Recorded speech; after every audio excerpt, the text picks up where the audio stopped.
Alhamdulillahi wahdah, salatu wassalamu ala man la nabiyya ba'dah. Amma ba'd. Segala puji bagi Allah, Rabb yang Maha Esa, Tuhan yang Maha Esa. Kemudian semoga salawat dan salam Allah senantiasa tercurah untuk Nabi kita Muhammad sallallahu alaihi wasallam, untuk keluarga beliau yang mulia, para sahabat, kemudian siapapun dari umat ini yang mengikuti mereka dengan baik dan benar hingga hari pembalasan. Bapak dan teman-teman yang muliakan Allah Subhanahu wa taala, saya dan kita semua meminta kepada Allah mudah-mudahan duduk kita bernilai ibadah yang akan menambah perbekalan serta memberatkan mizan timbangan kebaikan kita di hari kiamat kelak. Malam ini insya-Allah kita akan belajar membaca surat Al-Jathiyah di ayat yang ke-12 sampai beberapa ayat yang Allah kehendaki nanti. Allah Subhanahu wa taala berfirman, ba'da a'udzu billahi minasyaitonir rajim, Allahul ladzi sakhkhara lakumul bahra litajriyal fulku fihi bi amri wa litabtaghu min fadli wa la'allakum tashkurun. Allah berfirman, Allah lah yang telah menundukkan lautan untuk kalian. Perhatikan Pak, Allah Subhanahu wa taala yang telah menundukkan lautan untuk kalian. Baik. Kemudian yang kedua, dan supaya kapal-kapal ditajriyal fulku fihi bi amri, supaya kapal-kapal dapat berlayar di laut itu dengan seizinnya. Kemudian walitabtaghu min fadli, dan agar kalian dapat mencari sebahagian karunia-Nya, wala'allakum tashkurun, dan mudah-mudahan kalian bersyukur. Di ayat yang mulia ini, kemudian juga di ayat sebelumnya, Bapak, Allah Subhanahu wa taala mengingatkan kita tentang nikmat-nikmat yang begitu banyak. Kalau dari kita lihat dari awal ayat ya sampai 6 atau 7 ayat yang pertama kita baca dari surah Jathiyah, Allah mengingatkan tentang nikmat syariat. Mengingatkan tentang nikmat syariat, yaitu diantaranya nikmat Al-Qur'an. Allah turunkan Al-Qur'an kepada kita manusia, apa tujuannya?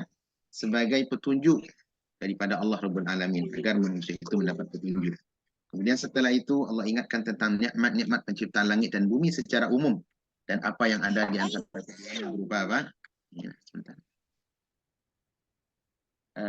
Berupa nikmat yang ada di antara keduanya, ya, seperti penciptaan langit dan bumi, kemudian tumbuh-tumbuhan, binatang-binatang yang melata di dalamnya, baik mulai dari binatang buas sampai binatang yang jinak, kemudian angin dan yang selainnya. Tujuan nikmat ini diingatkan teman-teman adalah untuk untuk mengajarkan kepada manusia bahwasanya Rob yang layak disembah, Tuhan yang benar-benar layak disembah adalah Tuhan yang ini nih, yang benar-benar menciptakan segala sesuatu. Dialah Allah Rabbul Alamin, Tuhan yang maha perkasa lagi maha bijaksana. Dan ayat ini walaupun tentunya khitab kepada orang-orang musyrik Mekah yang dimaksud, akan tetapi pelajaran bagi seluruh manusia. Pelajaran bagi seluruh manusia. Kemudian di ayat yang berikutnya Allah mengingatkan tentang apa? Tentang perangai orang-orang munafik atau orang-orang musyrik yang begitu congkak. Ketika kebenaran telah nampak, justru mereka bertolak, berbalik arah menuju kebenaran dengan penuh kesombongan, lagi kebangkangan. Baik. Nah, di ayat yang akan kita baca ini teman-teman, Allah Subhanahu wa taala kembali mengingatkan kita tentang bagaimana nikmat Allah yang begitu terperinci. Dan di antara bentuk sifat Al-Quran adalah sebagai peringatan, pemberi peringatan. Karenanya yang sejatinya manusia, mereka adalah mahallu al-khata'. Mereka suka wanisyan, mereka suka tersalah, dan mereka terkadang suka lupa. Oleh karenanya Allah mengingatkan berulang kali. Baik. Perhatikan di ayat ini, ya, Allah Subhanahu wa taala mengatakan, Allah ya yang telah sakhkhara lakumul bahra, yang telah menundukkan untuk kalian apa? Laut. Apa makna sakhar teman-teman? Makna sakhar ya, disebutkan oleh para ulama tafsir seperti Al-Baghawi ya, dalam tafsir beliau Ma'alimut Tanzil, ketika beliau menafsirkan ayat ini, beliau mengatakan wa makna taskhiruha, dan makna penundukannya, maksudnya penundukan laut yang sudah ditundukkan oleh Allah Subhanahu wa taala adalah annahu khalaqaha limanafi'ina. Allah menciptakan laut untuk agar kita bisa mengambil manfaat daripadanya. Ini makna taskhir. Menurut siapa? Menurut Imam Al-Baghawi. fahuwa musakharun lana min haitsu inna nantafi'u bihi. Dan dialah Allah yang telah menundukkan laut yang telah dia ciptakan untuk kita agar kita bisa mengambil manfaat dan keuntungan yang banyak daripadanya. Perhatikan teman-teman, ayat ini berbicara tentang apa? Tentang rububiyah Allah. Itu Allah berbicara apa? Tentang keesaannya dalam hal perbuatan.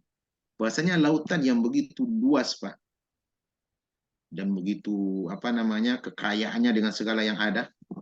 Berapa kira-kira luas lautan, Pak? Nggak tahu kita ya. Tapi mana lebih luas, Pak, tidak daripada bumi? Lautan 2/3 daripada Dua per tiga dari bumi ya, Pak? ya, berarti Masya Allah. lebih besar lautan. Luar Tapi biasa. masih, Lebih luas lautan ya, Pak? tapi sampai sekarang belum ada yang tahu di bawah lautan itu, masih misteri. Masya Allah. Baik, ini ayat Pak luar biasa menambah keimanan untuk kita. Coba lihat Allah mengatakan Allah yang telah menundukkan lautan. Jadi kata apa penafsir tadi kata apa Imam Al-Baghawi makna menundukkan adalah Allah ciptakan agar kita bisa mengambil manfaat daripadanya. Baik, lautan yang begitu luas ini adalah salah satu kebesaran Allah. Salah satu tanda-tanda wujud adanya Allah Subhanahu wa taala. Walaupun makhluk yang besar yang nampak bagi kita adalah langit, tetapi lautan yang Allah ciptakan di muka bumi ini tidak apa tidak kurang daripada ibrah yang apa namanya taburan ibrah dan pelajaran yang ada padanya, Pak. Coba lautan yang 2/3 dibanding dengan wilayah dataran, Pak. Itu diciptakan oleh Allah Subhanahu wa taala, ditundukkan untuk kita. Padahal kalau kita lihat dari sisi kekayaan, Pak, luar biasa kekayaan laut. Di mana kekayaan lautan ini telah diambil oleh kakek nenek moyang kita dari semenjak Nabi Adam sampai kita sekarang. Dan itu tidak pernah kering ya, Pak. Nggak pernah kosong. Ikannya luar biasa, mutiaranya dengan segala kekayaan laut, subhanallah. Luar biasa. Baik. Belum lagi lautan ini, Pak. Lautan ini adalah digunakan untuk sarana berjalan, apa namanya sarana mendekatkan jalan atau menempuh suatu, ya, digunakan untuk suatu perjalanan bagi manusia. Dan ini adalah tanda-tanda makna taskhir, yaitu Allah tundukkan laut yang begitu luas, dalamnya bukan main, bentuknya mengerikan, tetapi ada benda yang bisa, kendaraan yang bisa berjalan di atasnya. Siapa yang melakukan itu, Pak? Coba lihat kapal-kapal feri itu, yang diangkat apa mobil ya kapal feri. Coba berapa kilo itu, Pak? Berapa ton itu beratnya? Luar biasa. Siapa yang menundukkan itu? Allah Subhanahu wa taala. Allah Subhanahu wa taala yang telah menundukkannya. Nah, inilah makna taskhir di antara makna taskhir. Belum lagi berbicara tentang kata Pak Satria tadi, bagaimana mungkin bahasa kita sekarang, bagaimana angkiran laut, laut itu angkirnya, bagaimana rahasia-rahasia yang belum apa dibuka oleh manusia. Itu luar biasa. Siapa yang mengetahui semua itu? Nah, inilah Allah, dialah Allah Subhanahu wa taala yang telah menciptakan dengan segala bentuk keindahan, kekayaan dan segala bentuk hal yang menakutkan di dalamnya. Dimudahkan kita berjalan di atas laut, dan ini adalah tanda kebesaran Allah Subhanahu wa taala. Harusnya, Pak, ini menjadi pelajaran bagi kita. Walaupun mungkin menurut teologi orang-orang fisika, enggak tahu ya. Saya dulu pernah belajar, kalau saya tidak ingat salah, saya pernah belajar fisika dulu, diajarkan oleh guru. Kenapa kok benda apa seperti kapal-kapal yang muatannya besar, kemudian dia dari besi ya, Pak, dari besi, kok bisa berjalan di atas air? Katanya karena, kalau saya tidak salah, kalau salah luruskan, Pak. Karena BJ benda BJ air lebih ringan daripada BJ benda, gitu katanya. BJ benda lebih ringan. Lebih ringan daripada air. Ya. Lebih ringan daripada air. Itu katanya kata guru fisika bisa dahulu. terapung. Ya, makanya Benar. bisa terapung. Itu kan teori. Ya. Akan tetapi tidak mungkin tidak mungkin ada berjalan dengan begitu mengagumkan kecuali ada yang menundukkan. Dialah Allah Subhanahu wa taala. Dan dalil ini juga, Pak, ini menunjukkan tauhidnya Allah di dalam perbuatannya. Dia yang telah menundukkan laut. Kalau coba kita baca penggalan ini saja, Pak Dosa, jauh-jauh, ini sudah cukup membersihkan akidah manusia daripada keyakinan-keyakinan yang aneh tentang laut, tentang kelautan. Ini sudah cukup membersihkan keyakinan saudara kita yang ada di mana tuh? Di Sleman, di mana? Yogyakarta, yang mengagungkan ratu yang menjaga laut. Siapa namanya tuh? Kemarin kata Pak Ari. Ratu Roro Kidul. Itu sudah cukup, Pak. Kenapa? Allah yang mengatakan Allahul ladzi sakhkhara lakumul bahra. Coba jelasnya ayat ini, Pak. Ini luar biasa ya. Allah telah menjelaskan, Al-Quran ini benar-benar petunjuk, membersihkan akidah manusia kalau mereka kembali kepada Al-Quran. Allah yang telah menundukkan laut, tidak ada Nyai Blorong, tidak ada Nyai Nyoro Kidul, tidak ada dewa ini, dewa itu, tidak ada. Allah yang menundukkan laut itu. Maksud apa? Maksud menundukkan apa? Menciptakan dan dia yang menjadikan dia bermanfaat, membuat dia tunduk kepada kita. Nah, maka alangkah aneh kalau ada justru manusia menganggap adanya penguasa laut selain Allah SWT. Sehingga harus sibuk memberikan sesajen, sibuk memberikan tumpeng, memberikan ini, memberikan itu untuk laut. Agar apa? Agar nanti penguasa lautnya tidak marah sehingga kita tidak kualat. Gitu. Subhanallah. Baik, ini penggalan ayat ya Pak ya. Jadi Allah Subhanahu wa taala dialah satu-satunya yang telah menciptakan. Coba Allah menggunakan lafaz jalalah lebih dahulu. Walaupun setelahnya datang apa Pak? Fi'il, sakhara. Harusnya kan Bapak, biasanya kalau fi'il fa'il itu apa? Fi'il dahulu baru fa'il. Tetapi tidak, Allah mendahulukan Allah dahulu. Menunjukkan bahwasanya Allah lah satu-satunya, tidak ada yang lain. Tidak ada yang lain. Dan berlayarnya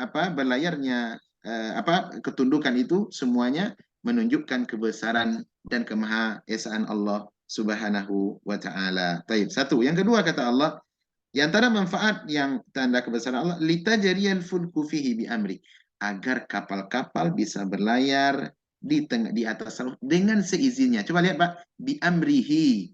Dengan apa Pak? Dengan izinnya. Iya, ini menunjukkan walaupun teori tadi mengatakan BJ benda lebih ringan daripada BJ. Ini teori, tetapi Allah mengatakan dengan seizinnya. Andaikan Allah tidak mengizinkan, sudah jangankan kapal yang besar, pasir yang sebesar apa aja bisa tenggelam dalam laut. Ya kan, Pak? Pasir atau batu sebesar jempol itu bisa tenggelam ke dalam laut, ke dalam dasar lautan. Ini bagaimana dengan batera-batera yang besar justru tidak menjadikan apa mereka tenggelam. Oleh karenanya Allah berfirman di dalam surat Ar-Rahman mengingatkan kita akan nikmat ini. Ya, kata Allah, walahul jawaril munsya'atu fil bahri kal a'lam. Dan kata Allah Subhanahu wa taala, miliknya lah kapal-kapal yang berlayar di lautan bagaikan gunung-gunung. Coba lihat Pak, kalau kapal-kapal besar kan bagian gunung ya Pak. Datarnya lautan, datang kapal besar bagaikan gunung lautan itu. Kemudian kata Allah, fabi ayyi ala rabbikuma tukadziban. Nikmat mana lagi? Nikmat Rabb kalian mana lagi, wahai jin dan manusia? Mau kalian dustakan? Ini nikmat Allah Subhanahu wa taala. Iya.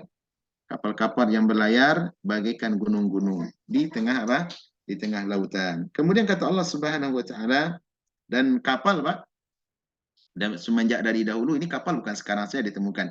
Dari masa Nabi Nuh alaihissalam kapal sudah ada.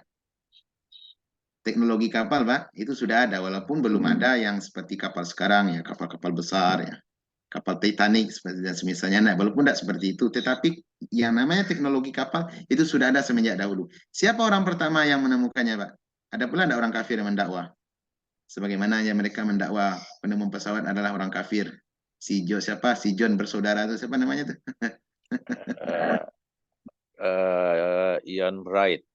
Iya, Ya itulah Wright. Nah, itulah ya. Mereka kan mendakwa, mengklaim, tetapi itu bukanlah realita. Justru yang menemukan teknologi seperti ini rata-rata adalah orang Muslim, orang-orang Muslim. Nah, termasuk kita berbicara kapal, teknologi kapal itu sudah ditemukan dari Nabi Nuh alaihissalam. Dan jelas ayatnya pada dalam Al-Quran.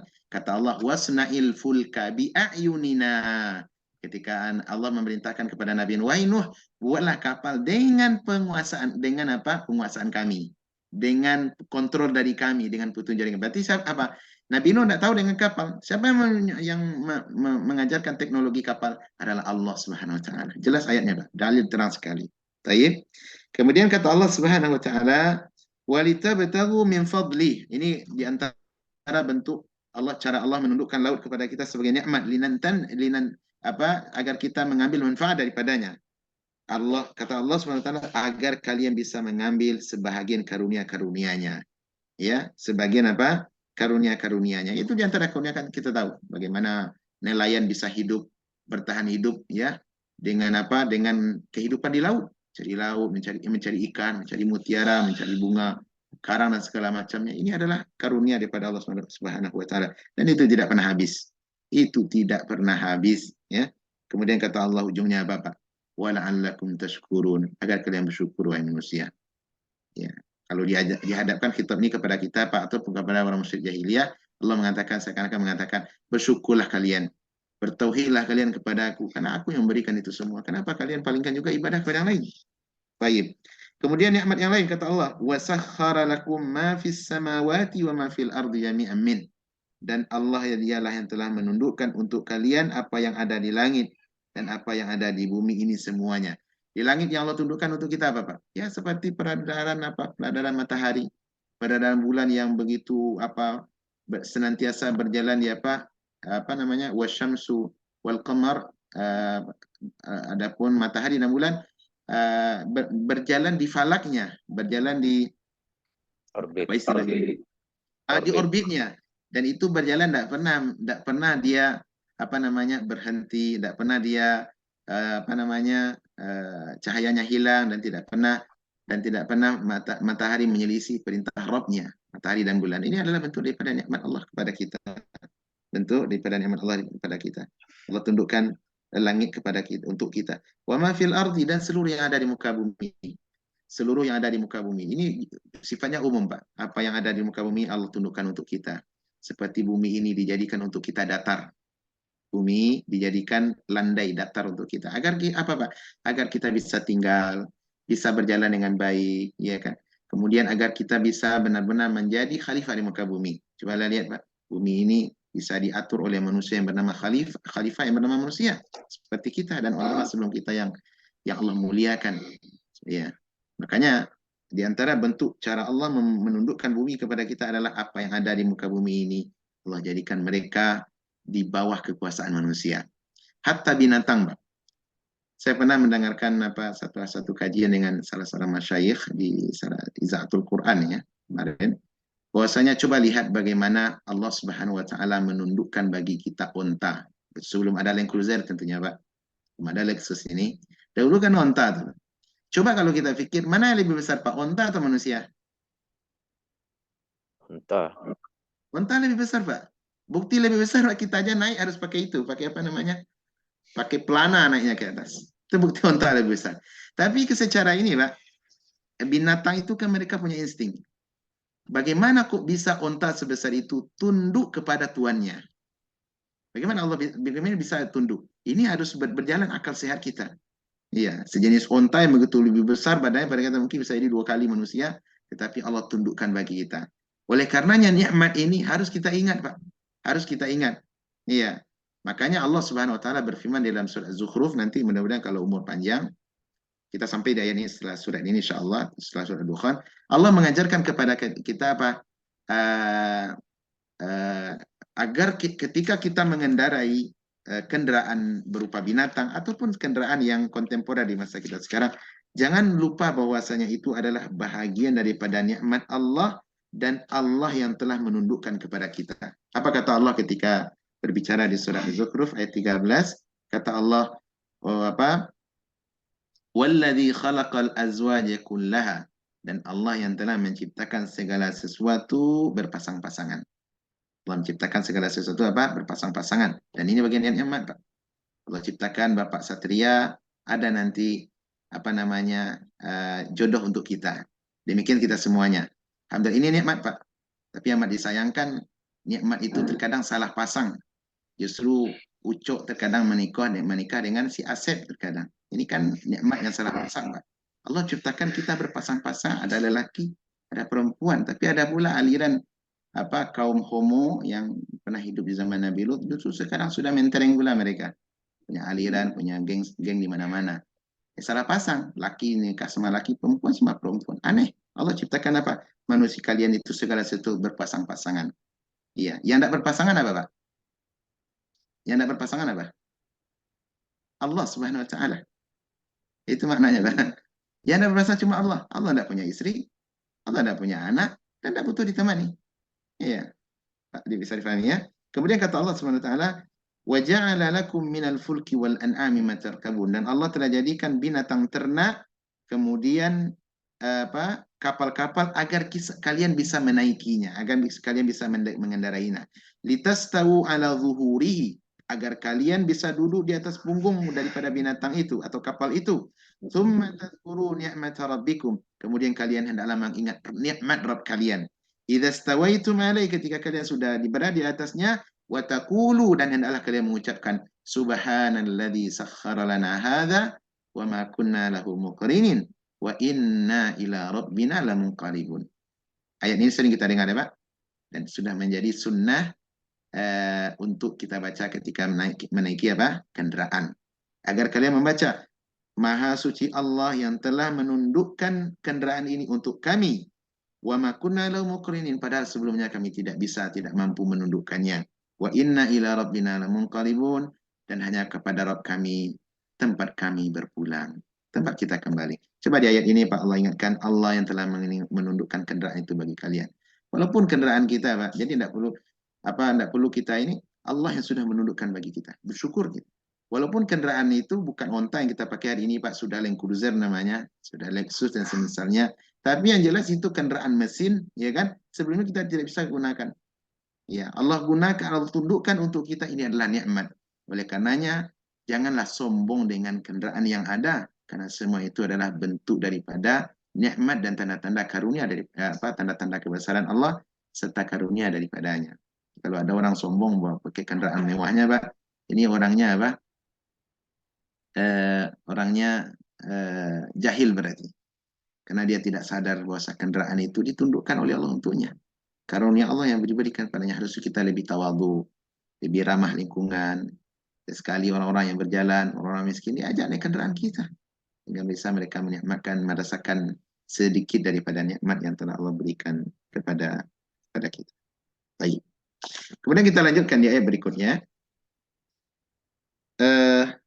Wa ma fil ardi jami'an minhu. Ya, dan sebagai apa? Kata Allah SWT, sesungguhnya pada sebagai rahmat daripadanya. Ini jami'an minhu, semua yang yang ada itu adalah semuanya daripada Allah SWT. Jadi ini dalil Pak menunjukkan nikmat yang kita terima adalah daripada Allah Subhanahu wa taala. Iya, bentuk saja yang berubah-ubah Pak. Maksudnya yang berbeda-beda. Seperti job, pekerjaan itu berbeda-beda. Tapi yang namanya rezeki dan nikmat itu daripada Allah Subhanahu wa taala. Daripada Allah Subhanahu wa taala. Memang pekerjaan itu masih setiap orang berbeda-beda. Kata Allah, inna sa'yakum lasyatta. Sesungguhnya pekerjaan kalian itu, ya, usaha kalian berbeda-beda. Satu dengan yang berbeda-beda.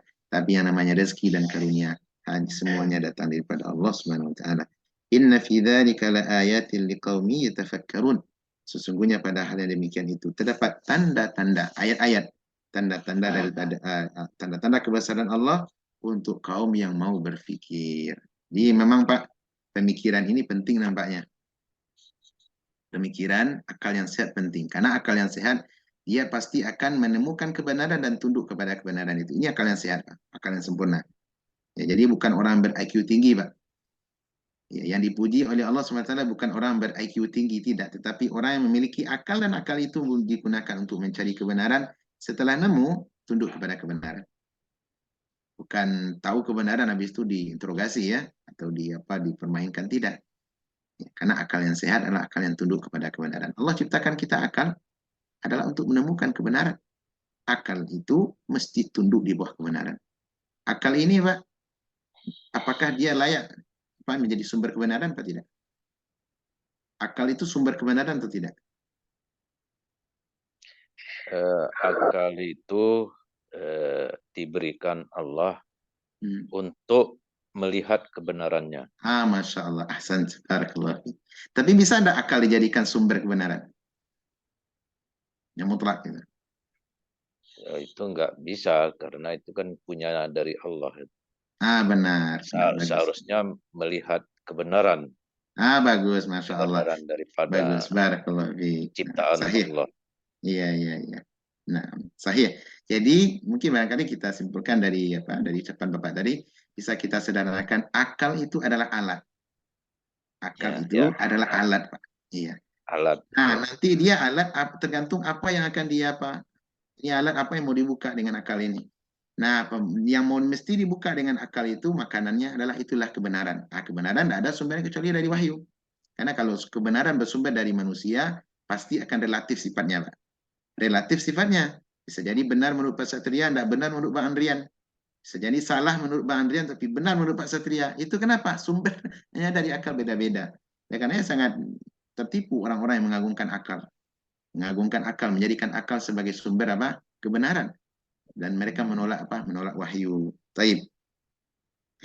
Kemudian kita beranjak ayat 14. Jadi ayat 12, 13 ini menunjukkan tentang rububiyah Allah, keesaan Allah dalam perbuatannya, menundukkan laut, menundukkan langit, alam semesta ini untuk kita.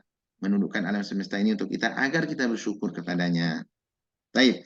Kemudian ayat 14 Allah berfirman, "Qul lilladzina amanu yaghfiru lilladzina la yarjuna ayyamallah liyajziya qauman bima kanu yaksibun." Kata Allah, katakanlah Muhammad. Ini dalil menunjukkan Al-Qur'an adalah kalamullah, bukan perkataan Nabi Muhammad SAW. Iya, berbeda dengan kitab-kitab yang sudah dirubah oleh manusia seperti Bible sekarang itu, hampir tidak ada kata-kata katakanlah, tidak ada. Yang banyak itu adalah telah bercerita Paulus kepada siapa? Kepada Korintus. Telah mengirim surat si Paulus kepada Korintus. Keadaanku baik-baik saja. Jadi tidak ada istilah katakan. Adapun Al-Quran Pak hampir menyuruh mengatakan kul, katakanlah Muhammad. Berarti apa? Kalau katakan Muhammad, ada yang memerintah dan Muhammad adalah diperintah. Ini dalil menunjukkan Al-Quran bukan perkataan Muhammad, tapi perkataan Allah Rabbul Alamin, kalamullahi subhanahu. Baik.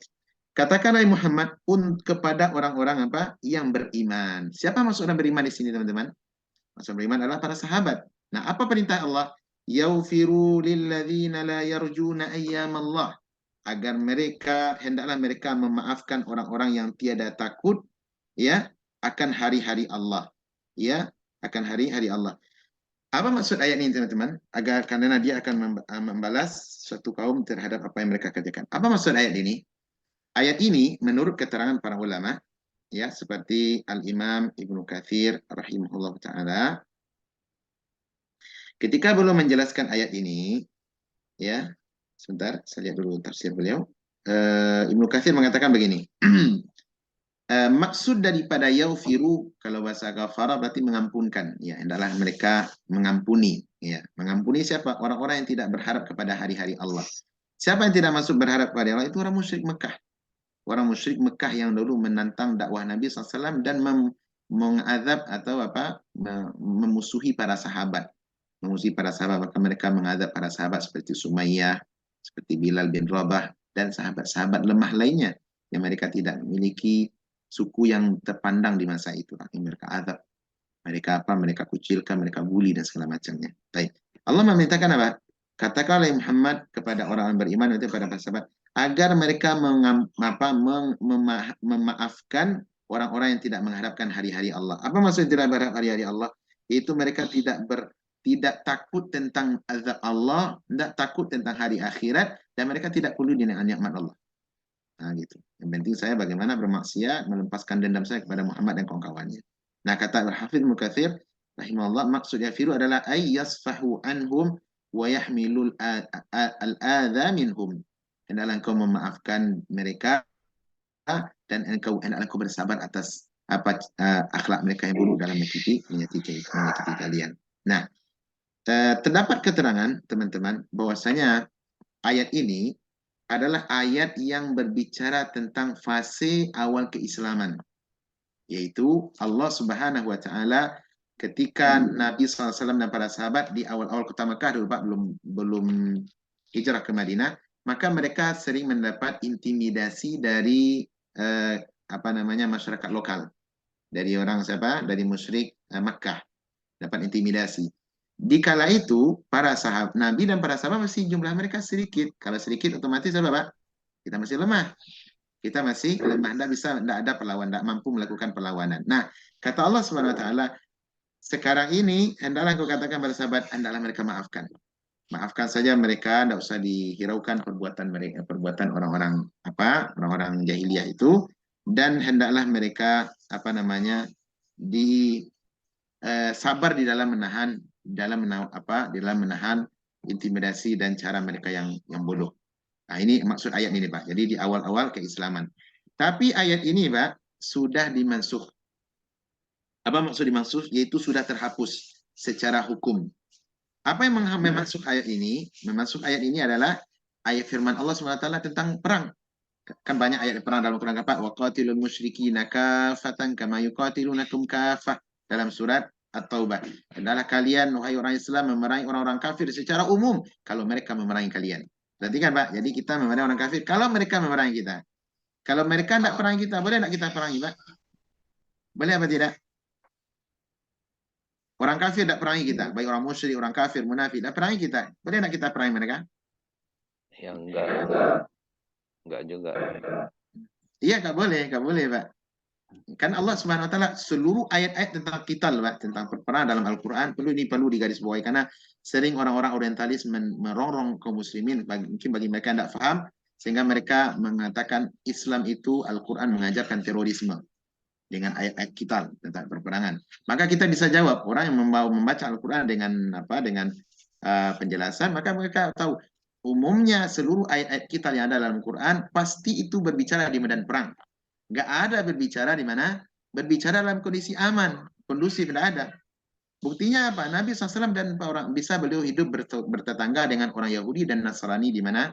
Di kota Madinah. Ya, beliau bisa hidup dengan orang musyrik bertetangga. Selama tidak ada mereka terjadi ingin perang, maka tidak Nabi SAW tidak memerangi beliau.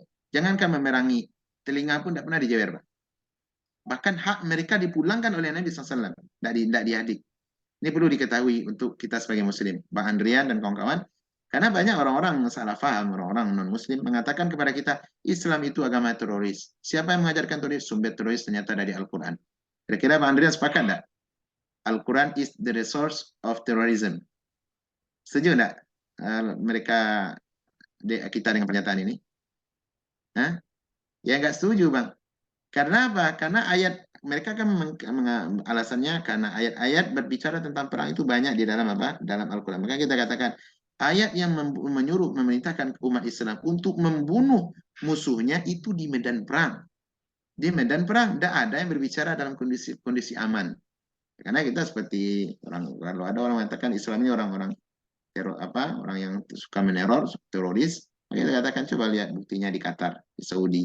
Banyak orang-orang kafir hidup di negara kita, di lingkungan kita. Adakah kita membunuh mereka? Nggak ada, satupun nggak ada, Pak. Iya, tidak ada satupun mereka yang dibunuh. Adapun kalau saudara kita, kaum muslim yang tinggal di minoritas, di mayoritas orang-orang kafir, maka tidak jarang mereka membunuh saudara kita kaum muslimin. Mana yang lebih teroris? Hah? Mana lebih fakta untuk teroris? Mereka orang-orang kafir. Baik. Nah, makanya ayat ini sudah dimansuh. Ayat maksudnya hukumnya, Pak. Hukumnya sudah dimansuh oleh ayat-ayat tentang perperangan. Kenapa dimansuh? Karena di fase ini ada fase lemah. Adapun setelah fase Madinah, maka Nabi SAW dan para sahabat telah mendirikan negara Islam. Dan mereka telah telah memiliki kekuatan sehingga tidaklah ada orang-orang musyrik kalau mereka menolak dakwah Nabi SAW kemudian menolak diberi pilihan yang kedua, tidak mau masuk Islam, diberi pilihan kedua untuk bayar upeti atau jizyah. Tidak mau juga, maka mereka baru diperangi. Begitu dahulu aturannya. Jadi tidak langsung diperangi, Pak. Langsung serta-merta pedang dan darah, tidak. Ada tahapan untuk ke sana. Dan dalam perang pun kita beradab, Pak. Dalam perang pun beradab. Siapa yang tahu adab-adab perang? Secara umum lah. Yang menunjukkan adab orang Islam itu perangnya mulia. Perangnya fitrah, tidak membabi buta. Ada yang tahu apa adab-adab di dalam perang? Sehingga ini adab ini perlu kita hafal, kita tahu Pak, agar menjadi argumentasi untuk mematahkan hujah orang-orang yang merongrong kaum muslimin mengatakan Islam itu biadab, Islam itu teroris, tidak ada berperi kemanusiaan. Nah, ada yang tahu, yang ingat apa adab-adab dalam perang secara umum? Tidak boleh memerangi wanita dan anak-anak, Ustaz. Masya Allah, Masya Allah. Hasan saya Nadaruddin Abu Ikram. Satu, yang kedua apa lagi? Tidak boleh membunuh anak-anak dan wanita. Kenapa tidak boleh orang lemah? Kalau mau perang dengan anak-anak, dengan mak-mak, itu menangnya kalahnya menghinakan, menangnya merendahkan. Ya. Karena dengan mak-mak mau perang apa? Kalau jam mak-mak itu ngalah aja loh Pak. Maka Islam tidak boleh bunuh mak-mak. Tidak boleh bunuh anak-anaknya. Satu, yang kedua apa lagi? Kalau mereka mengucap syahadat, tidak boleh diperangi lagi. Bagus. Kalau mereka sudah nampak mengucapkan syahadat, walaupun itu hanya untuk melindungi diri sementara, tidak boleh dibunuh. Ada dulu lah kisah seorang sahabat nama Usama membunuh orang-orang yang membunuh orang musyrik yang tidak ada lagi dia eh, pedang sudah di leher, tapi dia tiba-tiba mengucapkan asyhadu an la ilaha illallah wa asyhadu anna Muhammad Rasulullah. Akhirnya Usama tetap menikamnya, ditekam bunuh mati. Maka Usama pulang, disampaikan kabar itu. Kata Nabi SAW, wahai Usama, apakah engkau membelah dadanya itu? Kau belah dadanya apakah benar dia apabila dia benar-benar mengucapkan itu hanya untuk untuk membela diri sementara? Maka Usama menyesal dengan perbuatannya. Walaupun dia munafik, tapi kita hanya yang kita ukur apa? Ucapan zahir. Kita tidak diutus untuk mencari apa maksudnya, mungkin untuk membela diri sementara. Tidak, yang kita pegang adalah ucapan zahir. Ya. Hanya kata pepatah Minang, manusia ini yang dipegang apa, Pak? Ucapannya. Kalau binatang yang dipegang apa? Tali kekangnya. Baik, kemudian apa lagi adab yang lain? Coba lihat Pak mulianya apa 2 poin tadi. Kalau dia sudah bersyahadat berarti sudah menyerahkan diri, sudah kita terima, tidak boleh dibunuh. Yang kedua, tidak boleh membunuh anak-anak dan perempuan. Yang ketiga apa lagi? Tidak boleh membakar. Boleh membakar, Pak. Coba perang yang suci, perang yang mulia, tidak boleh membakar. Yang keempat, tidak boleh kita menebas pohon-pohon, menumbangkan pohon-pohon, merusak bangunan-bangunan, tidak boleh. Hatta kalau kita sempat masuk ke dalam bertemu dengan orang-orang, kita pernah dengan orang Nasrani, orang-orang Kristen, kemudian ketemu dengan rahib-rahib yang sedang beribadah dalam gerejanya, boleh tidak kita bunuh, Pak? Rahib itu? Boleh apa tidak? Tidak boleh dibunuh, Pak. Rahibnya tidak boleh dibunuh. Dia sedang berdoa kepada Yesus, walaupun kita tahu itu syirik, tidak boleh kita bunuh si orang rahib tadi. Iya. Coba lihat indahnya perang Islam. Tidak boleh kita membunuh orang-orang yang tidak berdosa.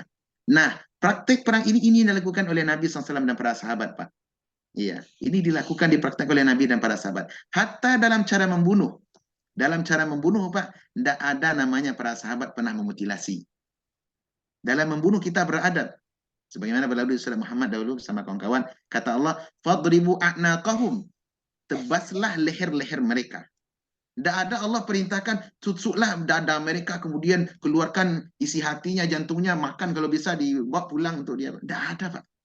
Subhanallah, indahnya perang Islam. Dan itu berbicara di mana? Di medan perang. Ini perlu kita ketahui.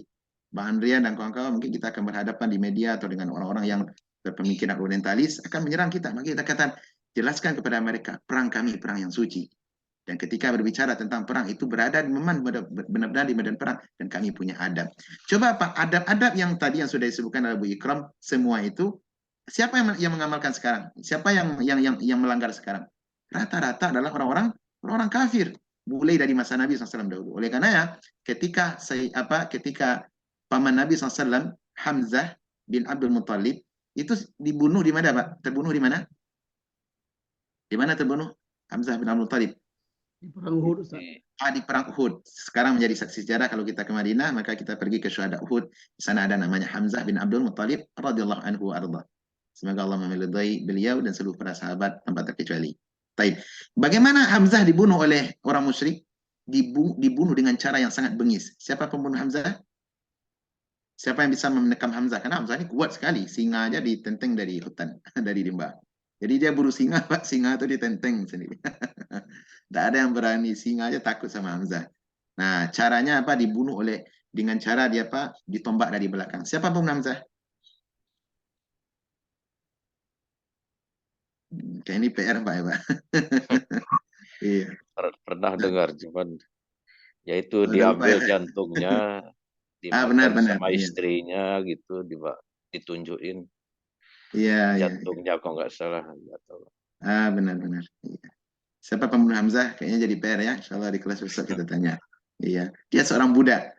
Budak yang suruhan daripada Ummu Jamil. Siapa Ummu Jamil?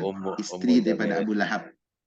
Istri Abu Lahab yang kata Allah wa imra'atuhu hammalatal hatab fi jidha hablum min masar. Itu Ummu Jamil. Ya, ditikam dari belakang yang nanti pada akhirnya dia masuk Islam. Yang nombak tadi itu, yang tukang tombaknya Hamzah dirobek kemudian dikeluarkan oleh Mujamil, jantungnya oleh Mujamil, dan itu sangat menyedihkan sekali. Coba lihat siapa yang melakukan itu? Orang musyrik. benar-benar biadab, dan mereka melakukan mutilasi yang sangat berbahaya. Itu mereka lakukan. Demikian juga perang-perang hari ini, Pak. Coba lihat kaum muslimin kalau perang. Sangat biadab pelakuan mereka. Nah, siapakah yang layak teroris? Siapakah yang layak dianggapkan biadab, barbar, dan tidak beradab? Mereka orang-orang musyrik, bukan kaum muslimin. Nah, gitu. Jadi ini saya ulang adalah sebagai faedah bagi kita, bahwasanya Islam adalah agama yang mulia dan agama yang sangat sesuai dengan fitrah manusia. Kemudian maksud daripada la yarju ayyam Allah, kata para ulama, itu mereka tidak takut dengan hari Allah, maksudnya hari pembalasan, hari-hari akhirat, ya. Kemudian kata Allah, liya jaziyya qauman bima kanu yaksibun, agar Allah balas suatu kaum itu, maksudnya kaum orang-orang musyrik Mekah, karena mereka tidak beriman dengan hari akhirat. Mereka tidak yakin dengan maliki yaumiddin, hari pembalasan. Hanya Allah yang akan membalas semua kezaliman manusia di hari akhirat. Itu mereka tidak beriman. Makanya kata Allah, ya sudah, biarkan sajalah. Kalian masih lemah, baru tinggalkan mereka, tidak usah diperangi. Tidak usah kita melawan. Kenapa? Kita masih lemah. Baik, agar mereka dibalas oleh Allah dengan balasan sesuai perbuatan mereka di dunia dan di akhirat. Di dunia akan diberi azab, ya. Kemudian di akhirat akan diberi dengan neraka yang menyala-nyala. Kemudian ayat berikut kata Allah, man amila salihan fali nafsih. Siapa yang beramal saleh, maka inilah untuk dirinya. Perhatikan ayat ini, Bapak. Ini ayat renungan untuk kita. Siapa yang melakukan amal saleh, sebuah amal saleh, Allah mengatakan ini salihan dalam bentuk sigat mufrad dengan nakirah. Dengan apa? Nakirah. Artinya apa? Melakukan amal saleh apapun bentuknya, Pak, walaupun kecil, tetapi ini tidak sia-sia di sisi Allah. Tidak sia-sia di sisi Allah, pasti tercatat. Anda melemparkan senyum kepada saudara Anda, maka akan tercatat di sisi Allah. Tidak ada sia-sia, tidak ada namanya Allah lupa, tidak ada. Kita mengucapkan subhanallah wa bihamdi, ya, maka kata Nabi SAW, gurisat lahu nakhlatun jannah. Siapa yang mengucapkan subhanallah wa bihamdi, Allah akan tanamkan satu pohon kurma di surga. Kalau pohon kurma di surga, tidak sama seperti pohon kurma di Qatar, Pak. Pohon kurma adalah pohon kurma yang nama sama tapi hakikatnya berbeda. Satu kali kita baca subhanallah bihamdi, malaikat akan segera bekerja. Ya, karena kata para ulama, kalau berhenti kita berzikir, maka para malaikat akan berhenti pula memasukkan surga kita. Karena nama surga, Pak, itu semakin setiap hari semakin dihiasi, semakin luas, semakin besar, semakin nikmatnya bertambah. Demikian seterusnya. Karena kita baca satu kebaikan, maka tidak ada yang sia-sia. Kita berdoa kepada Allah walaupun belum dikabulkan, tapi itu sudah catat ibadah yang maksimal di sisi Allah SWT. Ucapan yang baik, dakwah, mengajak orang kepada kebenaran, mengingatkan saudara kita dari kekeliruan. Ini adalah dakwah tercatat di sisi Allah. Allah berfirman, ilaihi yas'adul kalimut thayyib wal amalus salihu yarfa'uh. Kepada Allah akan naik ucapan-ucapan yang baik, dan amal saleh akan senantiasa naik kepadanya. Ya, dalam hadis terakhir di dalam Sahih Bukhari, hadis dari sahabat Abu Hurairah radhiyallahu anhu, Nabi SAW mengatakan, man qala subhanallahi wa bihamdi subhanallahil azim. Kata Nabi SAW, kalimatani khafifatani ala lisan thaqilatani fil mizan, ya, habibatani ila rahman, subhanallahi wa bihamdi subhanallahil azim. Ada dua kalimat yang begitu ringan di lidah diucapkan, berat di timbangan dan dicintai oleh Ar-Rahman. Apa kalimat itu? Subhanallahi wa bihamdi subhanallahil azim. Kita ucapkan kalimat itu, Pak, memberatkan timbangan, dicintai oleh Allah Rabbul Alamin. Dicintai oleh Allah Rabbul Alamin. Sebenarnya mendengar cerita dahulu, suatu kali seorang pemuda yang diingatkan oleh orang tua, ya, diingatkan oleh seseorang yang dia tidak kenal, wahai fulan, ucapkanlah subhanallah bihamdi subhanallahil azim, karena Nabi telah berkata begini dan begitu. Dan kalimat itu, Pak, benar-benar tertanam di dalam hatinya, sehingga dia kalau kemana-mana suka membaca zikir itu, subhanallah bihamdi subhanallahil azim. Ketemu orang lain dinasihatkan pula, Pak. Ketemu orang lain dinasihatkan. Sampai suatu kali dia, kalau saya tidak keliru ceritanya, dia sempat meninggal dunia karena tabrakan, sehingga dia dibawa ke rumah sakit. Di dalam kondisi sakit, sebelum dia menegang nyawa, dia masih mengucapkan kalimat yang sama, subhanallah bihamdi subhanallahil azim, kemudian dia meninggal dunia. Coba lihat, Pak, amal saleh sedikit, tetapi kalau itu didawamkan dan dia ikhlas mengamalkan, akan menjadi tanda akhir daripada kehidupan. Karena mengatakan di sini, siapa saja. Ini siapa saja, Pak, masuk, ini laki-laki, ini perempuan. Ini menunjukkan kesetaraan gender di dalam Al-Quran, di dalam agama kita. Jadi kalau ada meronok kita, oh, Islam itu tidak kenal dengan kesetaraan gender. Tidak sama laki perempuan. Kenapa, Pak? Karena hak waris perempuan, laki lebih besar, laki-laki lebih besar daripada perempuan. Tidak setara gender. Kemudian perempuan tidak boleh bekerja, laki-laki bekerja. Perempuan bekerja. Makanya kita katakan, salah satu dalil yang mendukung daripada kesalahan dan inilah dia. Man amila salihan falinafsi. Siapa saja, baik laki-laki atau perempuan, yang melakukan amal saleh maka dia sedang berbuat baik untuk dirinya. Berbuat baik untuk dirinya. Ya. Adapun masalah yang tadi, syariat Allah tentang masalah tidak lebih besar warisan laki-laki daripada perempuan, ini ada hikmah yang besar. Ada hikmah yang besar. Siapa yang melakukan amal saleh maka dia telah berbuat baik untuk dirinya. Jadi Pak, seseorang berbuat amal saleh maka dia sedang sayang kepada dirinya. Dia sedang sayang kepada dirinya. Bukan berarti Allah butuh amal kita, tidak. Allah butuh amal kita apa tidak, Pak? Enggak butuh, Pak. Tidak butuh sedikit pun. Sampai dalam hadis kursi dikatakan, andaikan seluruh jin dan manusia, dari awal sampai akhir, mereka semuanya memiliki hati seperti hati Muhammad, sedikit pun tidak mazada dari kafi mulki syai'a, sedikit pun tidak menambah daripada kebesaran kekuasaanku, kata Allah. Andaikan seluruh jin dan manusia dari awal sampai akhir memiliki, semua mereka perangainya seperti Fir'aun, seperti orang paling buruk di muka bumi ini, hal itu tidak mengurangi kekuasaan sedikit pun daripada kekuasaan. Allah butuh ibadah kita, Pak? Tidak. Tapi karena Allah mengajak kita beribadah, karena Allah sayang kepada kita, dan sejatinya orang yang sedang beribadah, mereka sedang berbuat baik kepada dirinya. Dan sebaliknya, waman asa'a fa'alaiha. Dan siapa yang berbuat buruk, berbuat maksiat, berarti dia sedang berbuat buruk terhadap dirinya. Tsumma ila rabbikum turja'un. Dan kemudian setelah itu kalian akan kembalikan kepada Allah. Bagaimana dikembalikan, Pak? Tersirat tafsir makna di sini, kalian akan dibalas sesuai apa yang telah kalian lakukan. Kalian gunakan umur kalian semasa dahulu di dunia.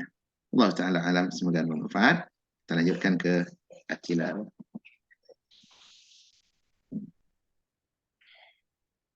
A'udzu billahi minasy syaithanir rajim.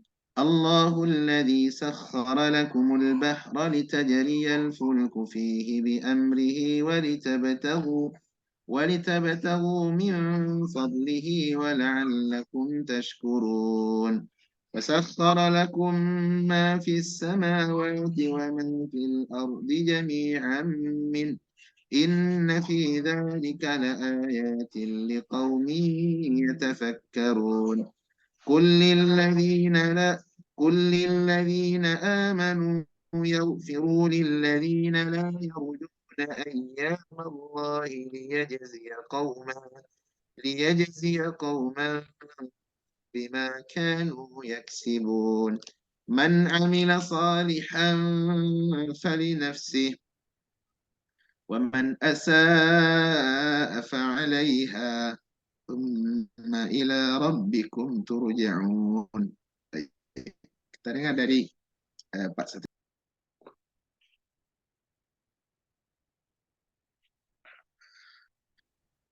Ini saya nih, Ustaz. Nah, silakan.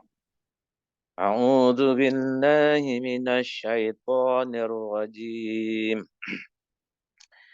Allahul ladzi sakhkhara lakumul bahra litajriyal fulku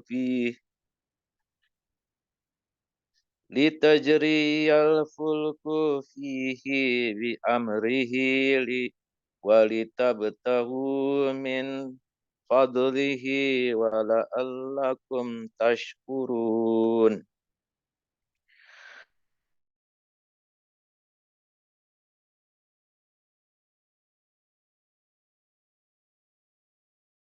Amin. Inna fi zalika la ayatin liqaumin yatafakkarun. Qul lillazina amanu yaghfiru lillazina la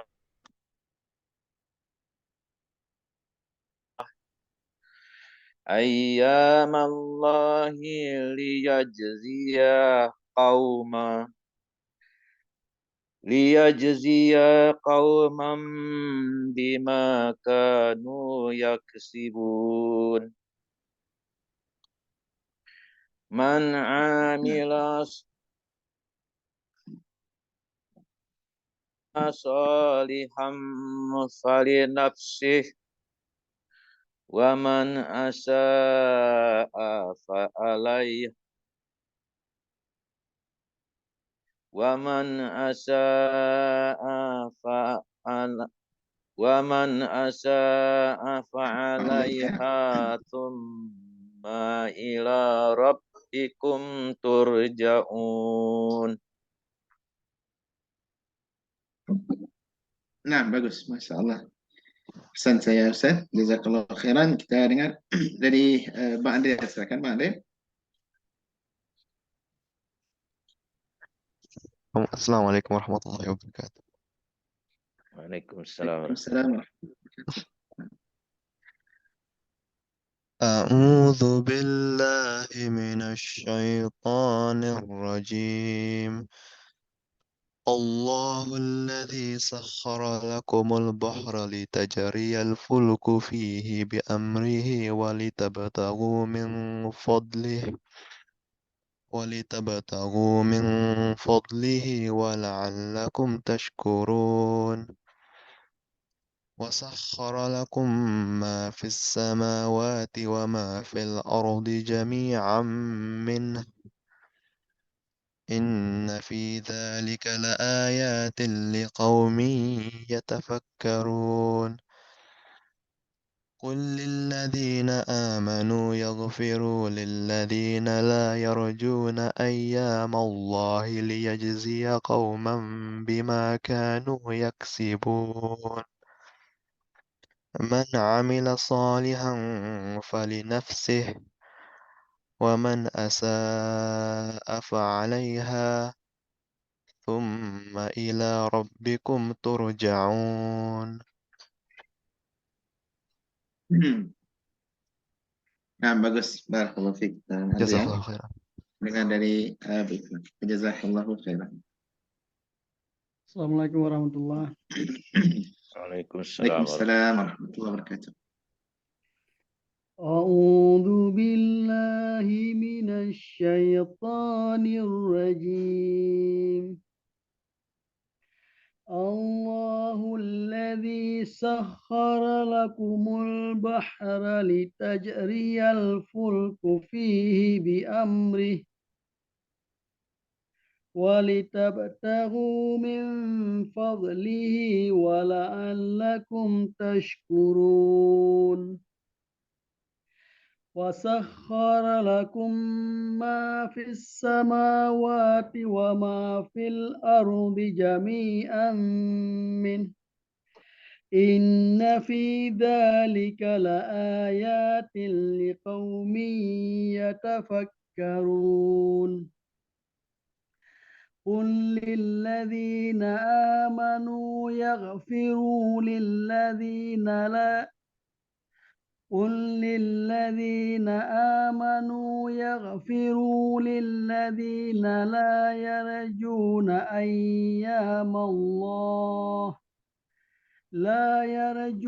أيام الله ليجزي قوما بما كانوا يكسبون. من عمل صالحا فلنفسه ومن أساء Man amila. Bikram. Dibaca man amila. Nah, dia sifatnya adalah fa'ila. Ya, amal apa? Dibaca dengan amila. Man amila. Nah.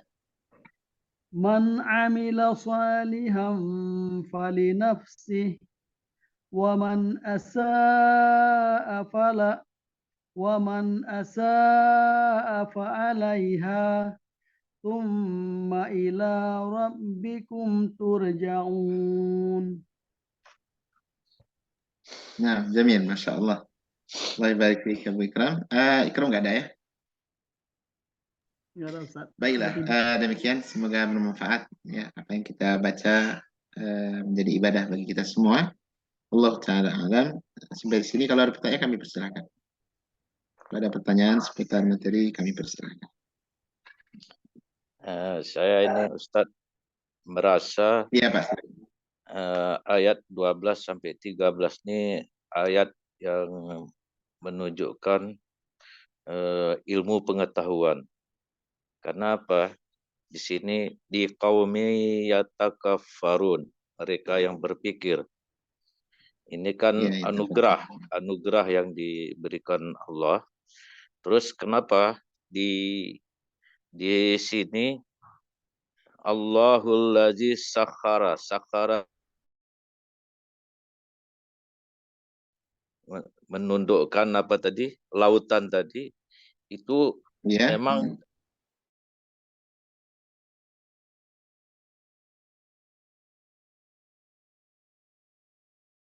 karena dia tahu arah angin. Terus arah apa namanya? Melihat bintang-bintang untuk arah perjalanan berlayar itu. Nah, itu semua dengan ilmu pengetahuan yang udah diberi. Itulah anugerah Allah yang diberikan kepada manusia, menundukkan apa tadi, lautan tadi, terus dengannya berdagang ya. Ini berdagang ini untuk mencari kehidupan yang lebih baik, atau seperti jual beli atau ke Indonesia misalnya dari Yaman ke Indonesia. ya, ya. Nah, saya merasa ini penuh dengan ilmu pengetahuan apa Allah tunjukkan inilah bagaimana dulu Allah menunjukkan bahwa ini ada ilmu pengetahuan di sini, ada sainsnya di sini. Jadi menundukkan itu Ya, istilahnya bagus. untuk orang yang berpikir aja bisa Ya, memahami ya, makna ya. ayat ini. Nah, itu yang saya Masya tangkap Allah. ini. Masya Allah. Masya Bagus, Allah. barakallah fiik. Barakallah fiik. Itu bagi dari apa namanya, perenungan terhadap ayat-ayat Ya kalau Allah. nggak berpikir Dan ya mudah-mudahan kita termasuk orang yang nggak dapat itu bisa ya yang menundukkan berpikir. lautan tadi. Benar. Ya. Terus Hmm. menundukkan langit dan bumi. Itu semua dengan ilmu pengetahuan. Gimana misalnya bisa kata Ustadz tadi, naik Land Cruiser tadi. Itu di bumi itu digali dulu, ditambang besinya, dimasak dulu, dapat besinya, dibentuk barangnya, jadilah mesin, sehingga jadilah mobil. Itu semua dengan ilmu pengetahuan yang ditunjukkan Ya, Allah Masya kepada Allah. manusia. Pesawat gitu juga, Ya, ya, ya. ya kan? Hmm. Masya Allah ini Hmm. disinilah Iya, apa namanya? makanya Pak, di antara mukjizatnya. Ya ini. Dulu ini padahal ini dulu nih diceritakan, tapi kenyataannya kita sekarang ini merasakannya. Masya Allah ini Ustaz. Alhamdulillah. Masya Allah, Masya Allah. Ya, Alhamdulillah atas nikmat Islam dan nikmat Al-Quran, ya. sehingga kita bisa menemukan nilai-nilai kebenaran yang kita tidak butuh menengok kepada selain daripada keduanya. Baik. Jadi Al-Quran benar seperti yang Pak Satria katakan tadi, bahwasanya Al-Quran meskipun dia berbicara banyak tentang akhirat, tentang perkara gaib, tetapi nilai-nilainya tidak jauh dari sentuhan sains yang ada. Iya, oleh karena kalau ada ada ilmu sains yang ditemukan oleh para ilmuwan itu justru mereka cocokkan dengan Al-Quran. Mereka temukan mungkin abad 17, abad 19, abad 20. Tapi ini sudah dibicarakan jauh di masa Nabi SAW Iya. pada sebelum pernah kuliah di yang namanya Universitas Kedokteran. Ilmu Begitu. Itu ilmu begitu. itu ya kan, ilmu itu udah ada dari dulu, sejak dulu. Cuman Iya. orang-orang tertentu saja bisa membuka rahasianya. Nah, Benar, seperti benar, benar. Einstein, Iya, Newton, atau siapapun namanya lah. Bukan iya, iya, penemu, itu bukan penemu namanya. Cuman dialah yang bisa melihatnya. iya, iya, Itu pun iya, dengan anugerah Allah iya, juga. iya. Benar, benar, Melihat Pak. rahasia itu. Hmm. Iya, iya. Jadi isyarat ilmu sudah ada di dalam Al-Quran, Sudah ada ya. tapi pengembangannya itu diajarkan oleh Allah kepada manusia dengan cara bertahap, ya. Seperti ilmu yang kita temukan sekarang. Makanya Allah tundukkan segala sesuatu di langit dan di bumi, semuanya untuk kita. Kata Al-Baghawi tadi, agar kita bisa mengambil manfaat daripadanya. Agar Iyalah, manusia mengambil manfaat daripadanya. Seperti Iya, dan kita makanya Pak tidak. ditundukkan Allah kepada kita sehingga kita bisa mengaji jarak jauh. Siapa menemukan Iya, itu nggak ada masalah. Tapi itu udah iya, iya, udah ada dari dulu. Tinggal iya ada benar. seseorang bisa membukanya untuk dan dimanfaatkan untuk Iya, iya, orang iya, banyak gitu. benar-benar. Dan penundukan itu pun Pak, penundukan bisa juga dimaknai dengan apa? Dengan semua ilmu yang Allah berikan itu akan diajarkan kepada manusia, walaupun dengan cara bertahap dan kita tidak peduli siapa yang mendapat. Asalkan Ya, apa yang namanya ilmu sains, ya siapa yang mengajarkan, asal bermanfaat untuk manusia ya sudah. Iya.